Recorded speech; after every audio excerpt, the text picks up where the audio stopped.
Bienvenidos a La Ventana, edición 16. Alberto, buenas tardes, ¿cómo estás? Muy bien, gracias Daniel, como siempre un placer acompañarte en esta edición 16 y especial, extraordinaria.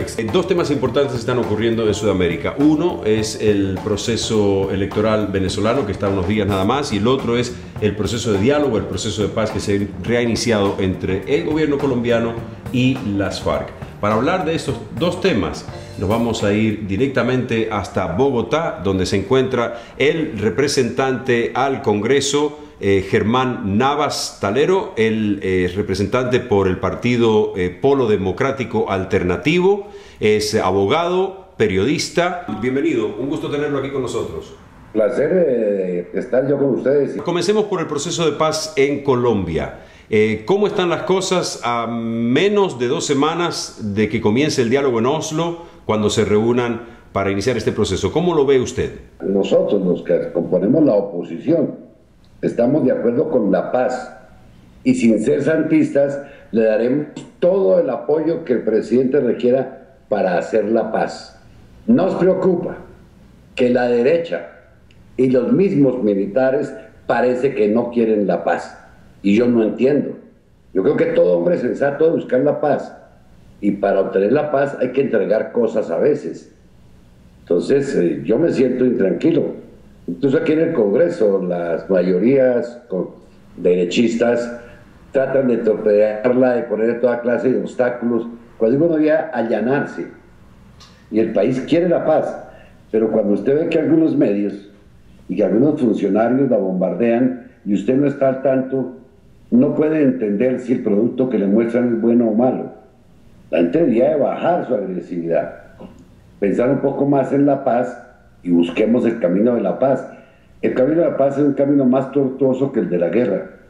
A la guerra se llega ya, a la paz se demora uno en llegar. Lo escucho, lo entiendo cuando usted dice que lo que quieren es la paz y por supuesto que todo el mundo quiere la paz. Yo me atrevería a pensar, vaya, me pareciera lógico que el presidente pasado de Colombia, el presidente Uribe, buscando la paz, era que estaba precisamente combatiendo a la guerrilla. Me parece que el objetivo es común, me pareciera a mí. Pero la pregunta es, estas gentes que usted se refería de la derecha, critican el proceso porque, entre otras cosas, ellos dicen, bueno, ¿cómo nos vamos a sentar a platicar con criminales que matan a colombianos? Y me parece a mí que el punto es válido, es cierto eso. ¿Por qué el país tuvo que sentarse a dialogar y sin ninguna contemplación perdonar a los paramilitares que habían matado tal vez la misma cantidad de gente que estos piscos? Ahí sí no hubo en momento alguno. Y cuando hubo personas que nos opusimos como defensores de derechos humanos a las cartas en blanco que le estaban dando a los paramilitares, ahí sí nos regañaron. Y la hicieron al extremo de que no hubo paz, pero sí hubo regalos para ellos. Yo quiero que la hagan cerebralmente, que se quiten de encima los odios y se hable con estas gentes. Entre otras cosas, porque el origen de estos es distinto a los de los paramilitares. Estos surgen hace N años. Vea, yo tengo 71 años y cuando nací en 1940 este país ya estaba en guerra. Y si ustedes miran para atrás, desde 1810, Colombia está en guerra. Esto no es nuevo para los colombianos. Entonces, yo sí quiero desarmarme de eso. Yo soy antisantista. Yo soy mayor económico, lo ataco. Pero aquí me siento obligado a darle la mano para la paz. Los paramilitares surgieron, como su nombre lo indica, como el instrumento que el Estado empleó para hacer una guerra sucia. Porque el guerrillero es un delincuente y se le trata como tal. Lo que yo no entiendo es que el Estado se ponga el ropaje de delincuente para hacer lo mismo que el delincuente. Ese fue el error, y es el error de los paramilitares. Usted decía que la derecha no está, no la ve usted involucrada en el proceso de paz. En el pasado, varios intentos de procesos de paz se produjeron en Colombia y también fueron boicoteados, por un lado o por el otro, con masacres, con asesinatos, con secuestros. ¿Cree usted que de la derecha o alguien pueda en esta etapa tratar de boicotear el proceso de paz? Claro que sí. No olvide usted que de la guerra viven muchos. La guerra es un negocio para unos y una desgracia para otros. ¿Quién puede boicotear esto? Hay gente que vive de la guerra, que su profesión es hacer la guerra. La nuestra no. Entonces, si usted le dice al que está haciendo la guerra que se le acaba el trabajo, no va a quedar muy contento. Eso es lo difícil. Este país tenía 130.000 hombres en armas de la fuerza pública, hoy en día tiene 400.000 y pico. Entonces, no crea que es tan fácil. El presidente tiene el apoyo de nosotros, que somos de la oposición. Lo grave es que el expresidente Uribe es quien más lo bombardea. Y uno se aterra de que ministros desde su interior lo atacan. Yo le pedí el otro día al ministro de Defensa que recordara que ella no es ministro de guerra, sino de defensa, y que le dé al país esperanzas de paz. Pero no hablan sino de guerra, y yo estoy harto de que me hablen de guerra. Yo quiero a alguien que me hable de paz.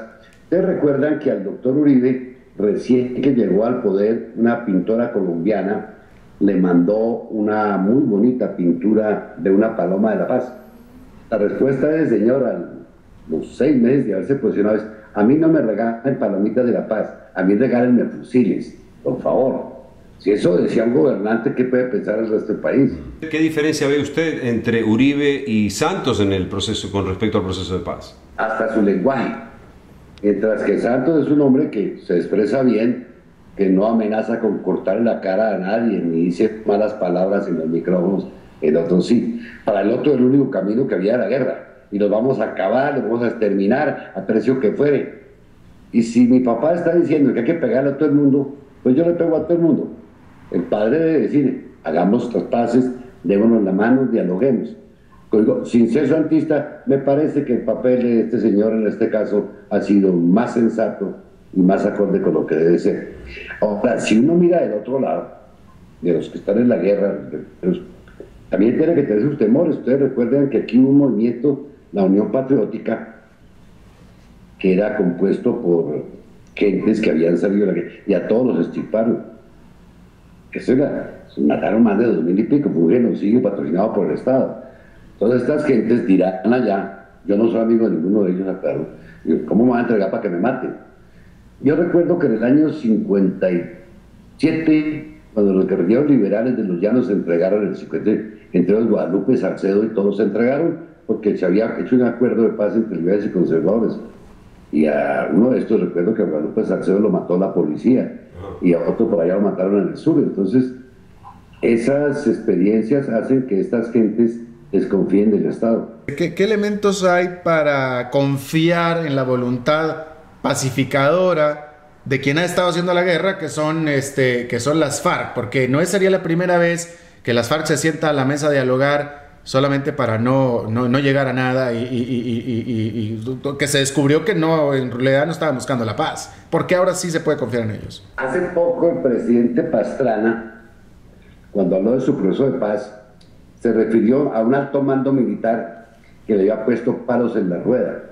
Es que en aquella época tampoco le jugaron limpio de las mismas fuerzas gubernamentales a Pastrana. Eso sí, lógicamente los otros no cumplieron, pero es que las fuerzas no le colaboraron a Pastrana. Y no soy pastranista, fui su opositor, pero debo de conocer que tenía intención, pero desde adentro se lo ayudaron a dañar. ¿Qué va a pasar con el tema de los derechos humanos? Usted forma parte de esa comisión en el Congreso. Las serias y constantes violaciones a los derechos humanos que se han cometido en esta cruel guerra que sufre Colombia desde hace medio siglo.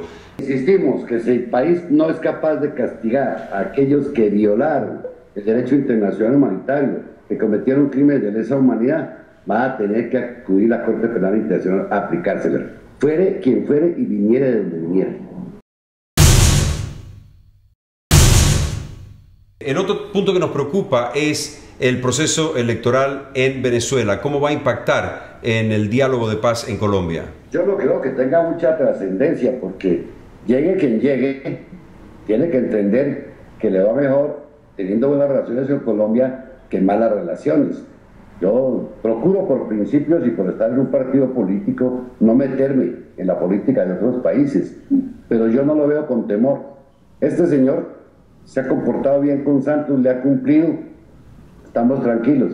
No creo que el otro vaya a dañar las cosas buenas que hizo este. Es conocido y se sabe y es abierto que el presidente Hugo Chávez tiene buena relación con las FARC y que Capriles no tiene ninguna relación en teoría con las FARC. Y entonces, que Venezuela es parte de la mesa de diálogo. Exactamente. Entonces, en realidad la pregunta es: ¿qué va a pasar con la relación con las FARC y su influencia con el proceso de paz si Capriles llega a la presidencia? Depende del comportamiento del señor Capriles, porque yo creo que estos tipos tienen la intención de llegar a un acuerdo.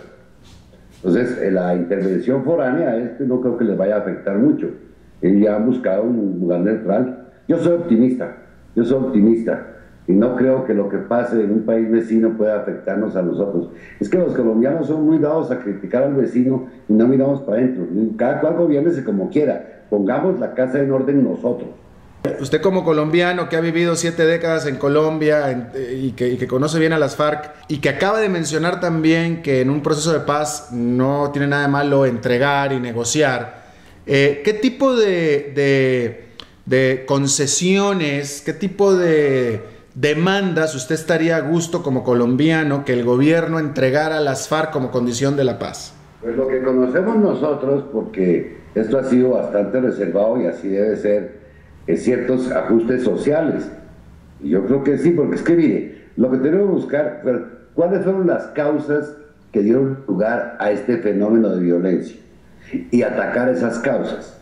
Entre otras cosas, en Colombia, el grave problema desde 1810 y que nos dio más o menos 15 guerras civiles en el siglo XIX, es el problema de la tierra, que es lo que Santos quiere, solucionar y devolverle a la víctima la tierra, y es lo que la derecha, los paramilitares de otros grupos no quieren.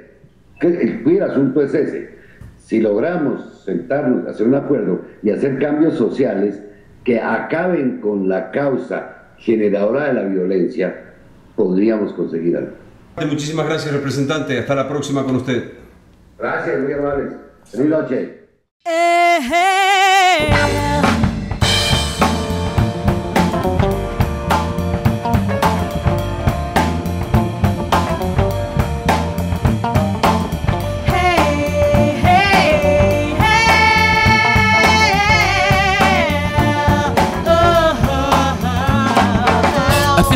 Feel free, don't stop. Everybody let your body rock. Feel free, don't